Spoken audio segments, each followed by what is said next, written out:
In other words, don't hack other people's computers. This episode is distributed under the Creative Commons license.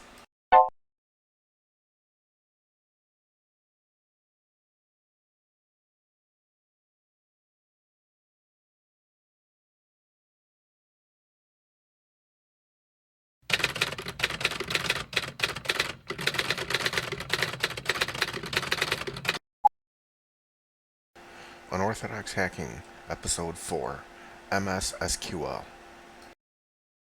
Welcome to Unorthodox Hacking. I'm Joe Kalonzik, aka Fats. Unorthodox means breaking with tradition.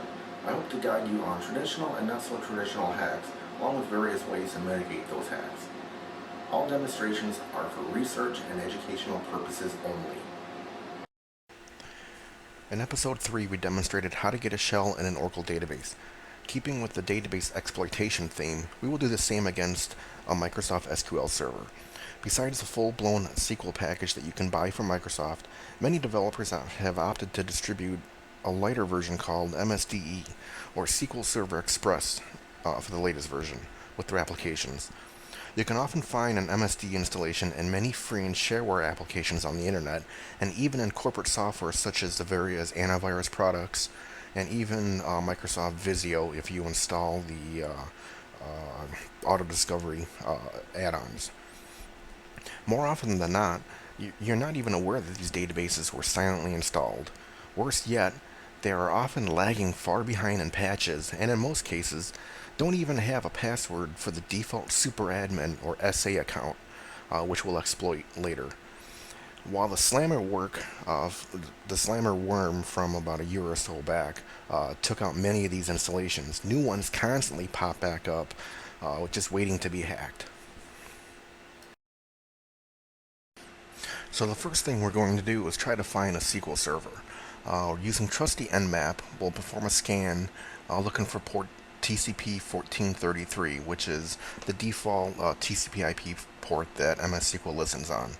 MS SQL can also run on UDP 1434, and is especially useful to query that port if you have like name pipe instances, which is out of the scope of this demonstration. So we're going to scan a host for this port using Nmap, and we see that it returns an open TCP port 1433, MS SQL. So we found a possible target to try to hack against.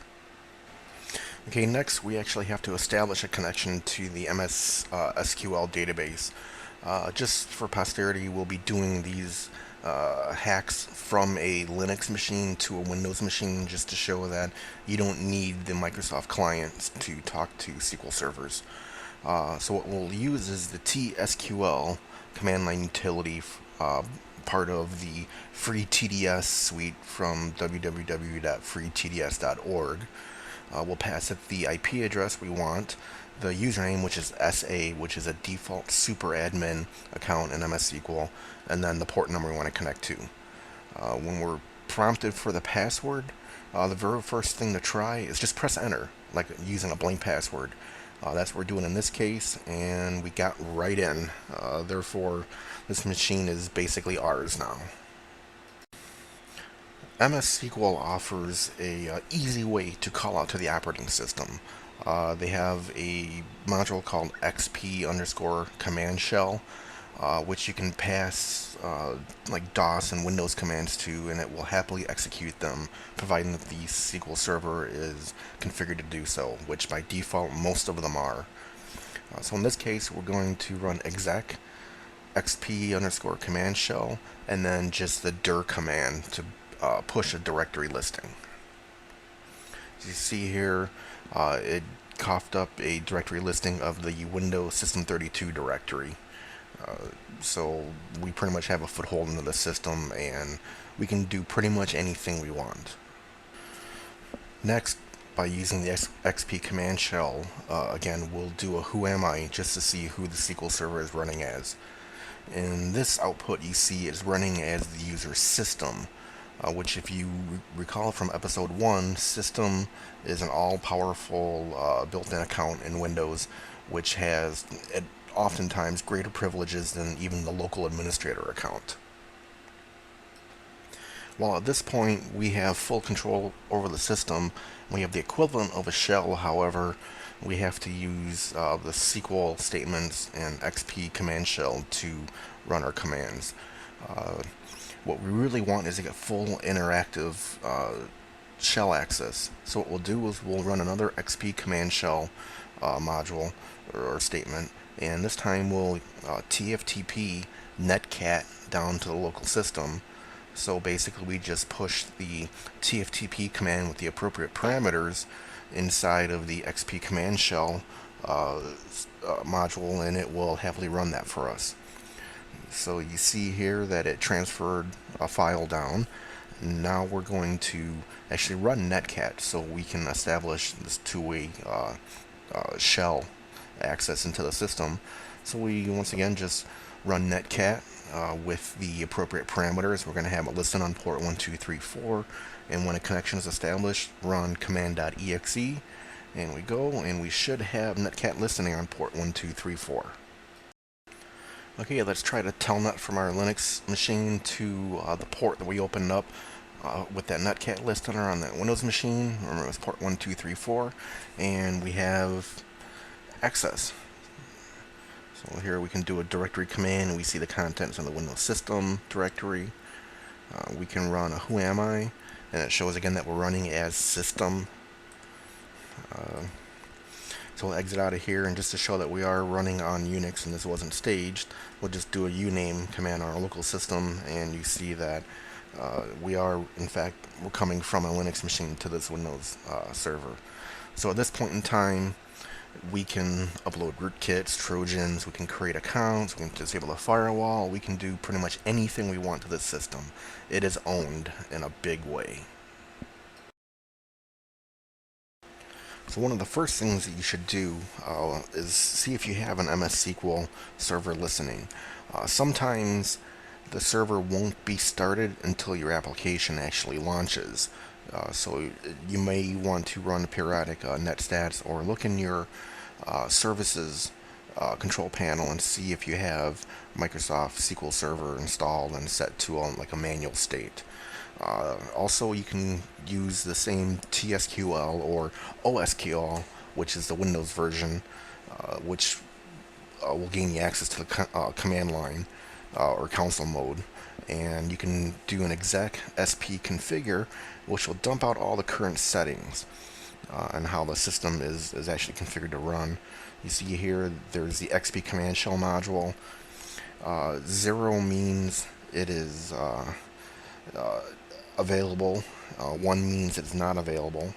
So what we'll do is we will run the XP sp configure command and give it a value of 0 to say don't allow this to be available to anyone. And after you do so, you have to run the reconfigure statement to actually install this into the current running configuration for your SQL server. So after we do that, we will try to just execute another XP command shell statement. We'll just do a print working directory, and you see that we get an error stating that XP command shell is not available. Some other things you should do is definitely set a very strong password for the SA account and all other users on your system or on your SQL server. Also, a lot of SQL installations use what's called mixed mode authentication. That is, it will use local database accounts that are defined locally in the SQL users table, or it will use accounts or Windows authentication, and you have to put members into a special group or in the administrators group within your Windows user control panel before they can access the SQL server. A couple other things you can do is, most often than not, you don't need the SQL server exposed to the internet, so simply put some, a firewall around it, a local host-based firewall.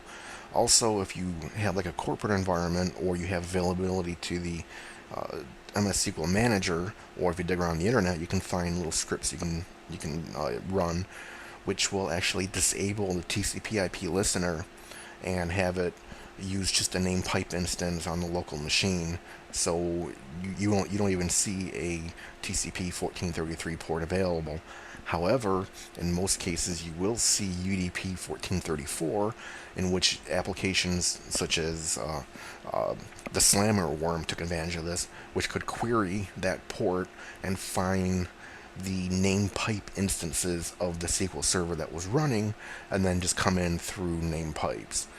So you want to keep NetBIOS disabled or ACL off from the internet. You want to have MS SQL disabled from the internet. Just you do have to be careful, because if the application you're using uh, needs the SQL server and it has remote clients contacting it, you may break that application if you change the SA password or you apply some access controls around that port. So your best bet at that time is to contact the vendor, see if they have any patches available for it, which set a strong password. And there actually is a strong password policy you can set on the users. Uh, you can do things like that. Also, you might want to reconfigure the service in the services control panel for MS SQL to not run a system, but run it as a lesser privileged user account, which means you would have to create a user account and then go into the services properties and change the logon method from the Windows system account to this named account that you created. That would stop attackers from uploading. For example, if you created a user that has like guest access or no access whatsoever, they wouldn't be able to like upload netcat or access some files or store files in various parts of the operating system. So there's no one way to protect the SQL server.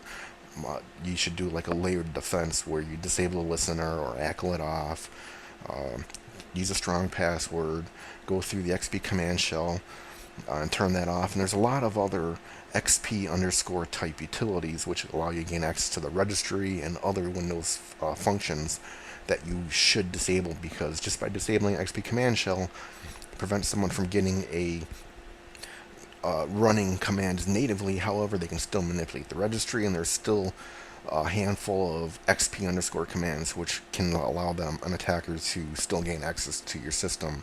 So you probably want to look on the internet for the various XP underscore modules and go through one by one and disable them if you know you don't need them, or even if you're unsure, disable them.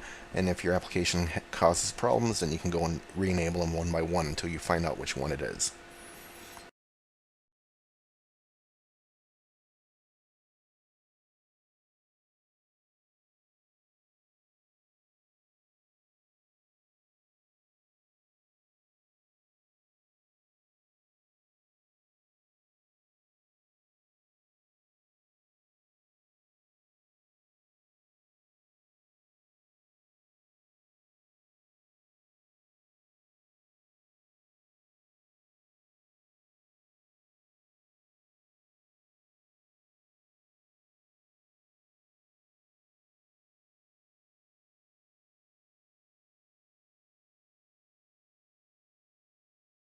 I hope you enjoyed this episode. You can see more episodes at www.unorthodoxhacking.com. You can also email me at faz@unorthodoxhacking.com with any questions, comments, or any hacks you want to see in the future. Until next time, safe hacking.